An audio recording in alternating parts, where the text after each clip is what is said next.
ஹாய்ங்க, எப்படி இருக்கீங்க எல்லாரும்? இன்றைக்கி கொஞ்சம் மெஸ்ஸியான வீடியோவில் தான் ஸ்டார்ட் பண்ணுறேன். குக்கிங் பார்ட்லேயே ரொம்ப கஷ்டமான பார்ட் டிஷ் வாஷிங் தான். ஒத்துப்பீங்கன்னு நினைக்கிறேன். ஆக்சுவலாக 10-15 பேருக்கு அட் டயத்தில் சமைச்சு கூட போட்டுருவேங்க. ஆனால் 2 பேருக்கு சமைச்ச பாத்திரத்தை விளக்குறதுக்கு என்கிட்ட தியானியே இருக்காதுங்க.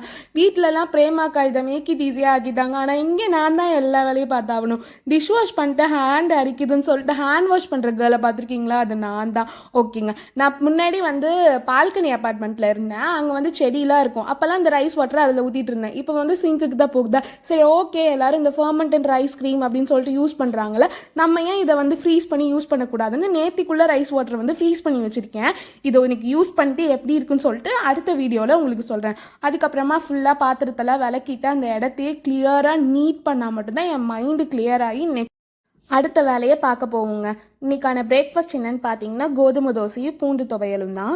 அதுக்கப்புறமா லஞ்சுக்கு கொதிக்க கொதிக்க சாதம். பட் ஆனால் இது மத்தியானம் எங்கள் 2 பேருக்குமே ஆறி போய் தான் இருக்கும். இன்றைக்கி கொஞ்சம் டைம் ஆயிடுச்சு. 6 o'clock தான் பேக் பண்ணி எல்லாமே முடித்தேன். அதனால் கொஞ்சம் ஆங்கிள் மாறி இருக்குது, அட்ஜஸ்ட் பண்ணிக்கோங்க. இன்றைக்கி மெயின் டிஷ் என்னென்னு பார்த்தீங்கன்னா கீரை கூட்டு, சைட் டிஷ் கேரட் வறுவல், உருளைக்கிழங்கு செய்வோம்ல அந்த மாதிரியே கேரட்டை ஸ்லைஸ் பண்ணி பண்ணியிருக்கேன். அதுக்கப்புறமா ஸ்நாக்ஸுக்கு ஃப்ரூட்ஸ். அவ்வளோதான் இன்றைக்கி lunch and breakfast. Tata bye.